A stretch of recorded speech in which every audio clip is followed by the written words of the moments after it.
مسيو جانو نجم اليوتيوب دوت شقي وكمان حبوب. مسيو جانو نجم اليوتيوب دوت شقي وكمان حبوب. مسيو جانو نجم اليوتيوب دوت شقي وكمان حبوب. طبعا يا جماعة أنا رحت عند مسيو جانو، سلمت عليه وقعدت معاه شويه، وطبعا يعني سلمت عليه بعد ما جيت من السفر اهو، يعني انا جايه اهو بقالي يوم، النهارده تقريبا تاني يوم.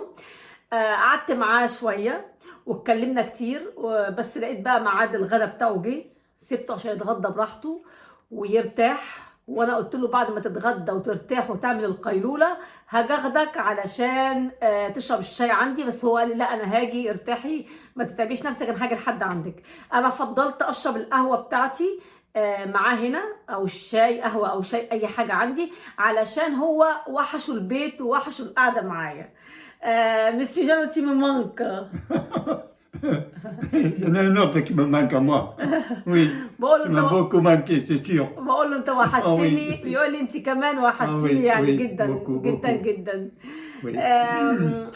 J'ai porté pour toi beaucoup de cadeaux Oh là là, ça c'est gentil. d'Égypte Ça c'est gentil. et je voudrais te montrer qu'est-ce que j'ai acheté pour Avec toi. plaisir, avec plaisir. Ah طبعا oui. بقول له انا جبت لك هدايا من مصر Ah oui. وعايزه افرجك على الهدايا اللي انا جايبها لك. فيا رب افرحه ويا رب اكون هسعده بالهدايا اللي انا جايبها له، وحاطه كله على الكرسي اللي جنبي ده. C'est gentil ça. هوري له حاجه، هو لسه ما شافش حاجه، بس هوري له ايه الهدايا اللي انا جايبها له. يا رب يا رب تعجبه.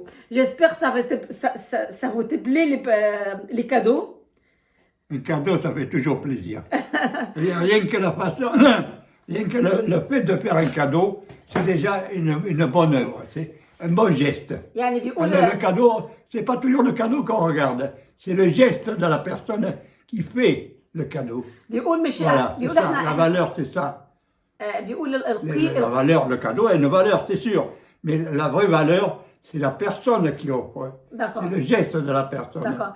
بيقول طبعا الهديه Voilà. قيمه الهديه طبعا اكيد في الهديه، قيمه الهديه اكيد في الهديه، بس القيمه كمان مش في الهديه وبس، القيمه في الشخص اللي جاب الهديه والجست، يعني يعني C'est dans la tête, يعني l'esprit. عايزه اقولها بالعربي مش عارفه Dans le الجست، bien. يعني Voilà. يعني الجست بقى، يعني الحاجه Faire le الحلوه، bien autour de soi. Voilà. الحاجة الحلوة اللي بتطلع من الشخص، يعني او الطريقة اللي الشخص، يعني الحاجة الحلوة من الشخص. انا ما اعرفش يعني ايه مش عارفة اقول يعني ايه جست، بس يعني يقصد بيها يعني حاجة حلوة طلعت من الشخص. يعني تعالوا نشوف اول حاجة جبت له ايه.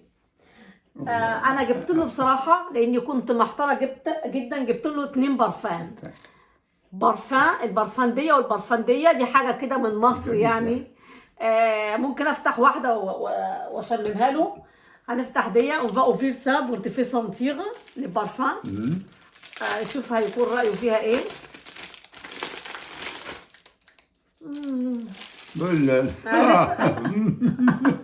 لسه هي شويه ريحتها على مسك شويه يعني.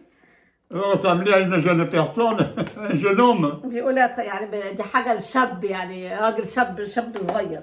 انا مش عارفه افتحها بقى ليه، مش عايزين نضيع وقت. Ça va transformer la personne, ça. اهي Un jeune homme. اهي. Oh là là, c'est joli ça. Ah, c'est bien présenté. Ah, c'est bien présenté. C'est joli ça. بتتفتح ازاي دي؟ ما بتتفتحش. Vas-y, comme ça. ايه كوم سا؟ Oh là là. دون تام. Oh là là, ça. ريحتها حلوه جدا Ah, vous جدا pouvez على pas le sentir, فكره. c'est pas possible. مش هتقدروا C'est تشموا. magnifique, c'est magnifique. بس ريحتها حلوه جدا. ده ذوق رضا هو اللي جابها. Ça va me rajeunir de 50 ans. بيقول هتخليه شاب يعني 50 سنه، يعني هتنزله 50 سنه. Ah, ça, c'est vraiment bien. Ah oui, oui. دي بقى C'est اول le حاجه. grand luxe, le grand luxe. دي البرفان. التانية بقى خليه يفتحها في البيت. نفتحها له ولا مش عايزين نضيع وقت. برفان تانية اهي.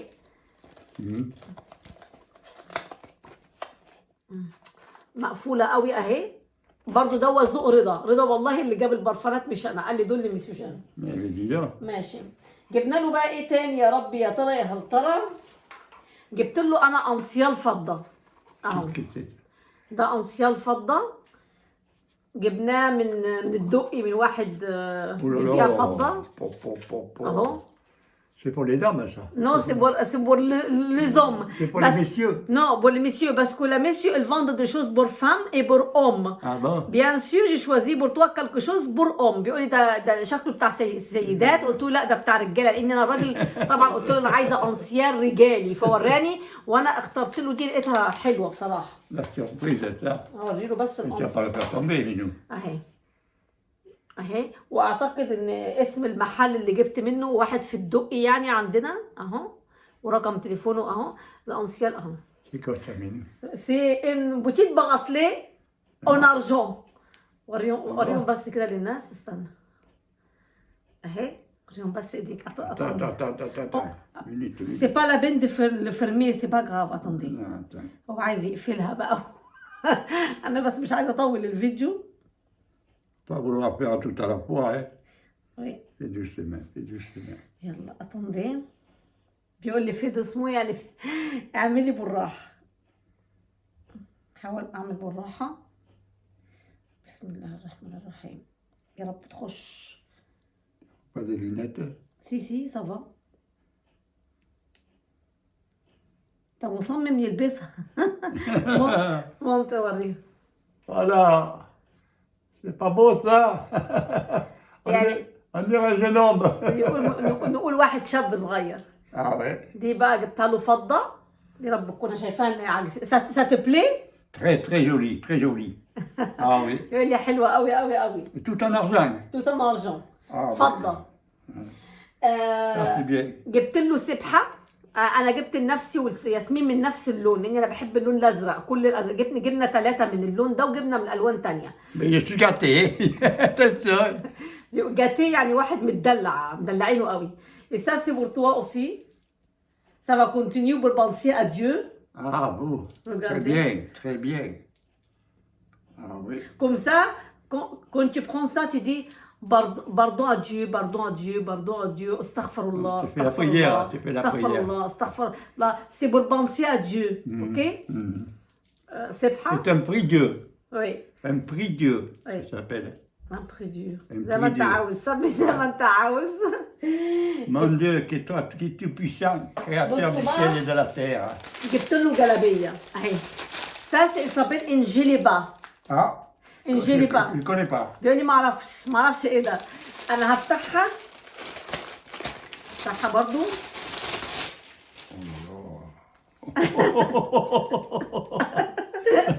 T'en y vas. Eh bien, tu remplis la valise. Ah, c'est gentil ça. Ça, c'est gentil ça. تركت بقى. بصوا اللون بتاعها برضو Non, ne رضا. te fais pas, ne te fais pas. بيقول لي ما تفتحهاش. جو فودغي مونتري او جون. Eh bien, mais ils connaissent. بيقول لي هم عارفين. ما كده انت هتقيسها وتلبسها توريها له. هي جلابيه طويله، هو مش عايزني افتحها، فمش هضايقه ومش هفتحها. قال لي ما تفتحهاش.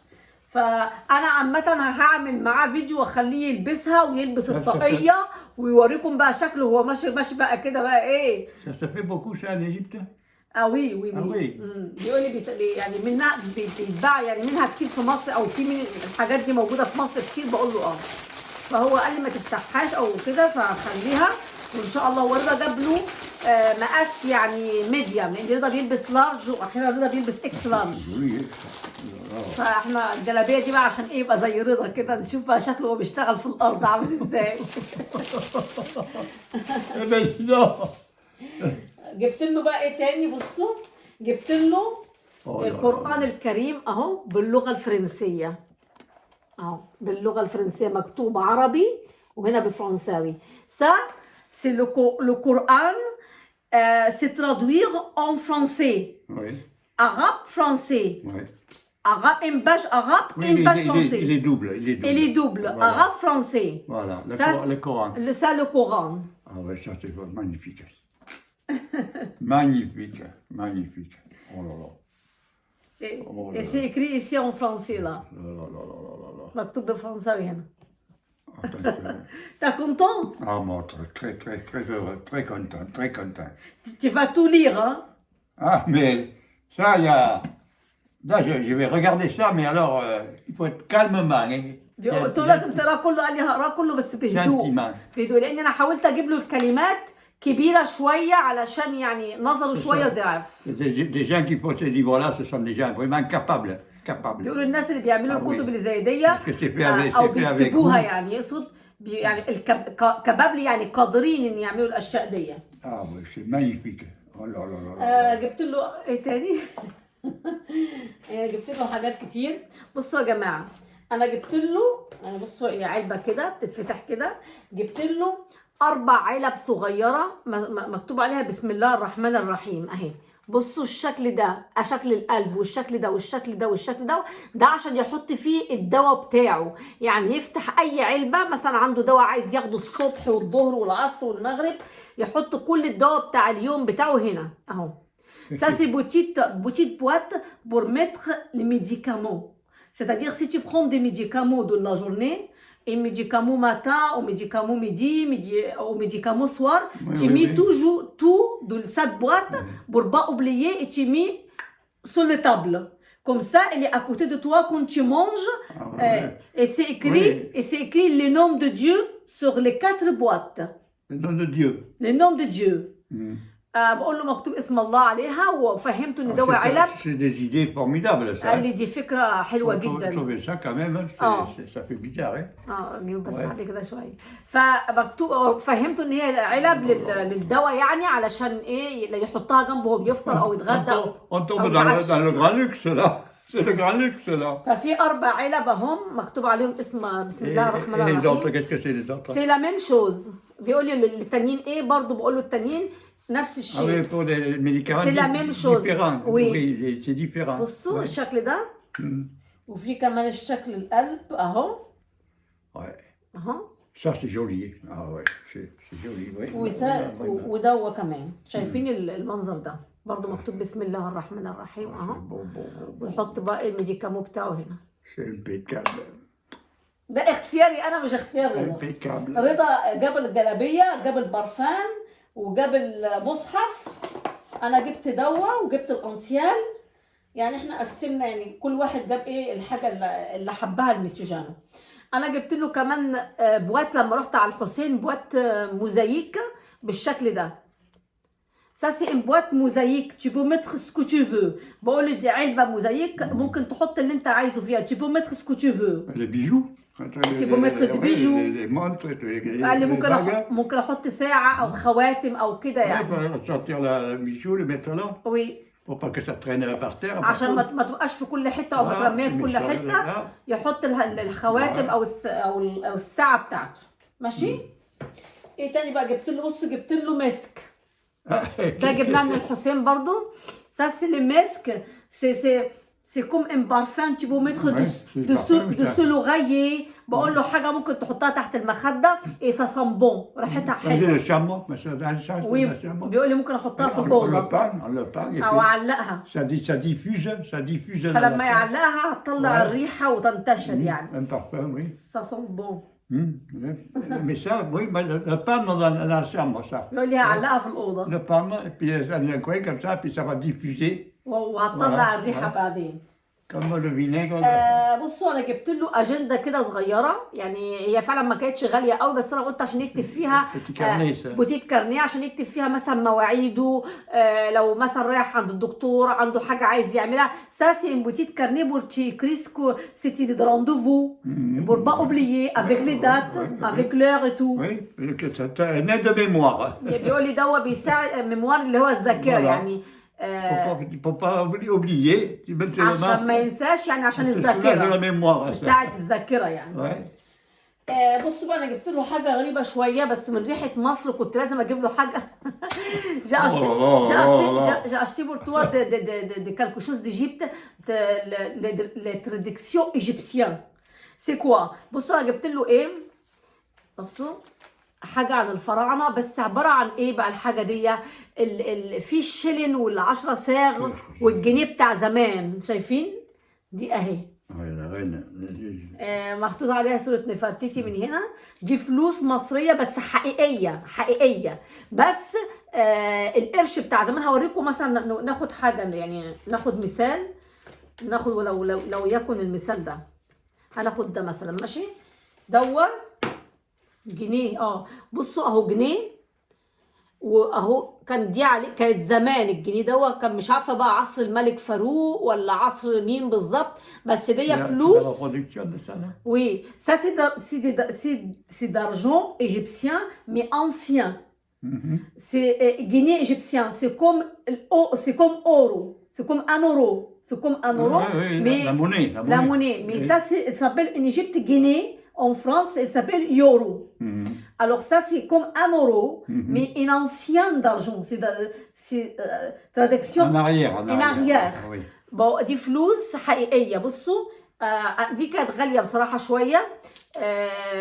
لقيناها عند واحد بيبيعها في الحسين. عجبتني جدا، وقلت يعني حاجة تفكروا بمصر. اهي كلها جنيهات من عصور مختلفة. اهي بصوا. faire la découverte là, ça va être une vraie découverte là. يعني بيقول لي ده اكتشاف، يعني الواحد هيكتشف اشياء. اهي دي حاجة من مصر، يعني من ريحة مصر. Oui, ben c'est vraiment impeccable. C'est quelque chose qui vient d'Égypte, la vraie Égypte. Voilà, oui, c'est pas l'imitation ça. Oui. جبت له بقى بصوا كتاب بالفرنساوي مكتوب عليه ايجيبت. لو عايز يقرا اي حاجه عن تاريخ مصر، ça c'est un livre égyptien, c'est l'histoire égyptienne. En français, en français, regarde en français, tu peux lire la compagnie en Égypte, la mer en Égypte. Il doit y avoir les pyramides. Oui, مثلا الفراعنه شايفين. Les pyramides dedans. Les pyramides aussi. كل حاجة، كل الاسطوار بتاع مصر القديم او برضو منه القديم ومنه الجديد يعني. Ça c'est en français. شايفين مثلا هنا الناس وهي بتصلي. بيصلوا ولا ايه؟ بيصلوا وهنا بيفطروا بقى الفلاحين وكده، وشارحين الحياة في مصر عاملة ازاي في الريف. Tout le monde ne peut pas avoir de ça. بيقول مش كل الناس عندهم ده. Impeccable. شايفين؟ La vie d'avant et de maintenant. الحياة بيقول قبل كده ودلوقتي. شايفين مثلا هنا عن الريف المصري والناس اللي بتنشر في الشارع، بيشرحوا كل حاجة عن الاسطوار التاريخي المصري يعني كله. يعني هنا بقى الراجل ده مش عارفه بيبيع ايه. شايفين؟ هخبطه وهكسره. شايفين؟ دي فكرة جات لي انا عن لا يا de quoi apprendre là. وهنا عن صناعة القطن المصري برضو بالفرنساوي هنا، عشان يكتشف بس يعرف حاجة عن حياتنا المصرية شوية وعن مصر شوية. يقول لي هقدر اشغل وقتي في حاجات كتير. طبعا جبت له مصلية اهي. بيقول لي دي انا عارفها دي. شفته قال عشان الصلاة. انا اخترت له اللون ده وجبت منه لون تاني ليا، وجبت الفيروز وجبت الياسمين كمان. يعني جبت من دي لونين وجبت لونين تاني زرق، ومش عارفه لونين تاني لونهم موف او كده. دي سي بو سا. حلوه جدا. سي بو. هو لوحده عرف، قال لي ده عشان اعمل الصلاه. اخر حاجه بقى جبتها له، وطبعا رضا لسه ان شاء الله باذن الله هيجيب له معاه هدايا كتير. قال لي رضا هيجيب له، لان انا والله الوزن بتاعي كان بيحكمني ان انا اشيل حاجات كتير. بيقول لي ليه اشتريتي كل ده؟ اخر حاجه بقى جبتها له، قولوا ايه هي؟ مش هقول لكم. جبت له الجاتو ده اللي انتوا شفتوني لما رحت انا ورضا عند هايبر. جبت له علبه وجبت الياسمين علبه. Ça c'est un gâteau oriental. Ça c'est des gâteaux orientaux. Tu vas trouver des بقلاوه، je sais pas كنافه، des choses هو ما يعرفهاش. des goûts particuliers.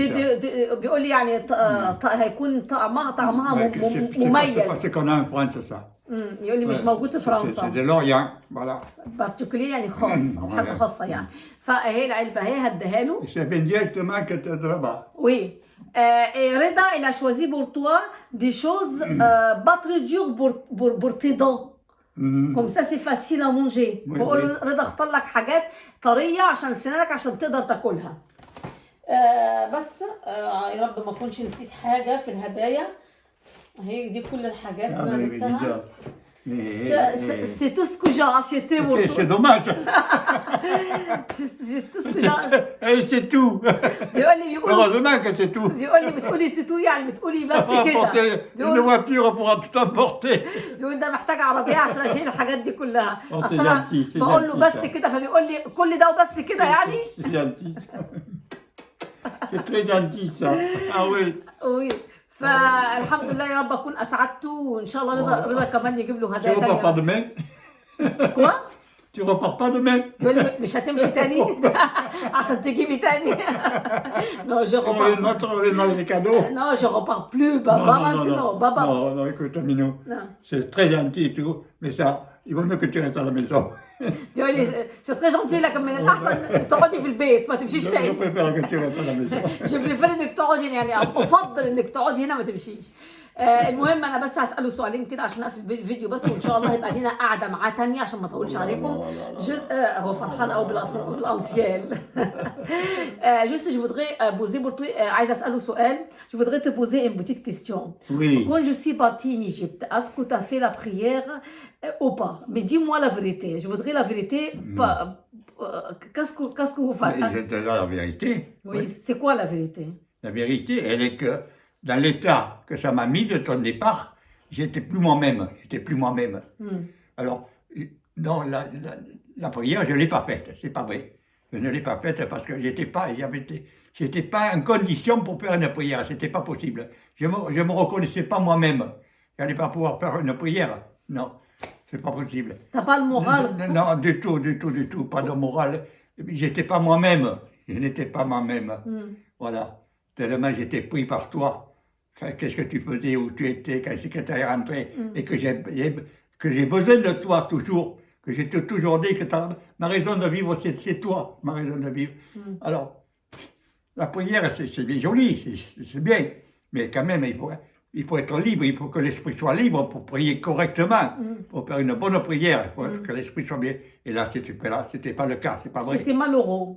Très malheureux, très malheureux. D'accord. Jusqu'à que tu reviennes. Mais maintenant, quand je suis là, est-ce qu'on peut recommencer? Maintenant, je vais reprendre mon équilibre, quoi, ma vie normale, disons.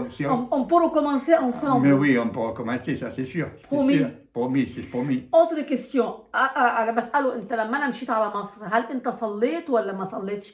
قال لي الحقيقة يعني عشان ما أكذبش عليكي أنا لما أنت مشيتي ما كنتش حاسس إن أنا هو أنا. كنت حاسس إن أنا ضايع، كنت حاسس إن أنا ما عنديش المغال يعني ما كانش عندي كان زي ما يكون مكتئب، ما كانش عنده انا مش بلاقي الكلام بالعربي سامحوني بس بيقول لي ما كانش عنده المغال يعني ما كانش مزاجه حلو، كان تعبان نفسيا، كان حاسس ان ضاع منه شيء. بيقول لي انا قلت لك ان انت الشيء الوحيد اللي بيخليني اعيش او بسببك انت انا عايش، متعلق بيكي زياده عن اللزوم. لما مشيتي نفسيتي كانت وحشه او نفسيته كانت متدمره.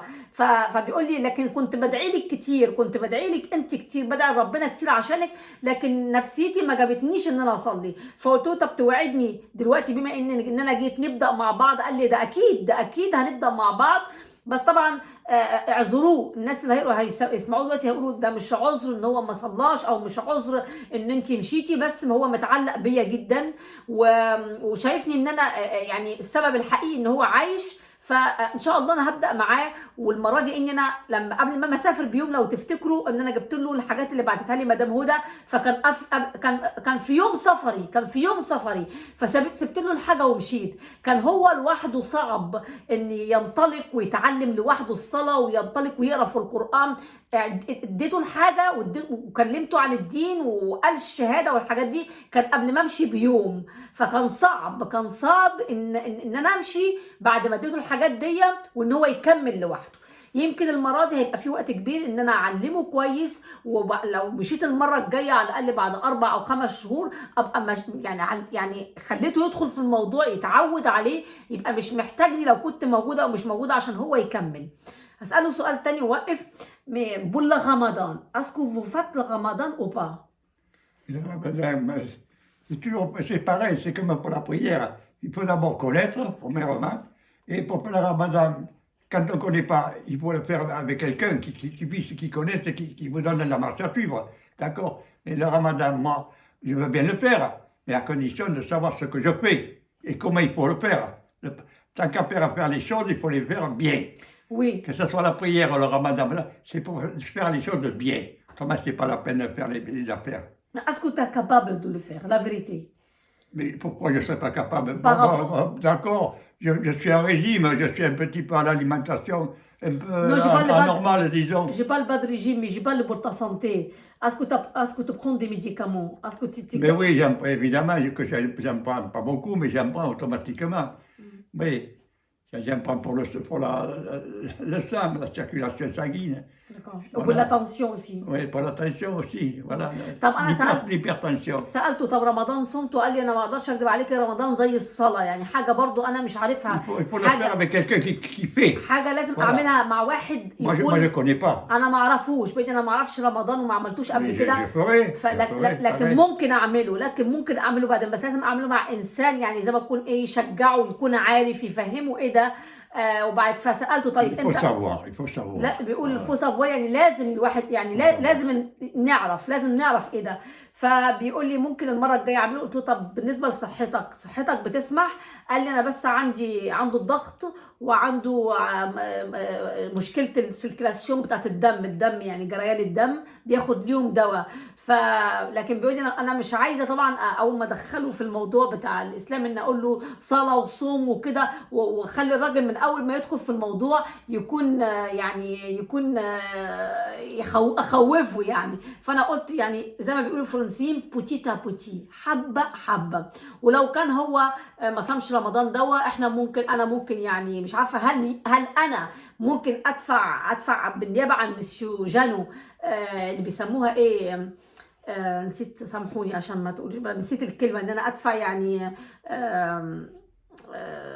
كفاره هل ينفع انا ادفعها بمالي الخاص بالنيابه عنه انا نفسي لو حد بيسمعني يسال شيخ في الموضوع دوا وان شاء الله لو كان لي عمر رمضان الجاي وقدر يصوموا لان هنا اليوم طويل جدا ب 18 ساعه وما اعرفش واحد في سنه وبصحته هيقدر يعمله ولا لا لان ربنا قال ومن كان مريضا او على سفر فعده من ايام اخر وكان وقت الجهاد والحرب ربنا ما بيطلعش في الحرب لا الاطفال ولا النساء وخاصه النساء الحوامل والنساء المرضعات او النساء بصفه عامه وما كانش بيطلع الناس اللي هم كبار السن فاكيد ربنا ليه يعني ربنا بيعذر وربنا عارف ان واحد قرب على 100 سنه مش ممكن هيقدر يصوم يوم ب 18 ساعه هيبقى صعب عليه لكن انا ممكن اديله فترات من الوقت يصومها عشان يعرف على الاقل ايه هو الصيام ويتعود عليه يعرف يعني ايه الواحد ما ياكلش ولا يشرب ممكن اقول له 4 ساعات 5 ساعات لحد الظهر لحد العصر لكن مش عايزاه مثلا اذيه او اذي صحته.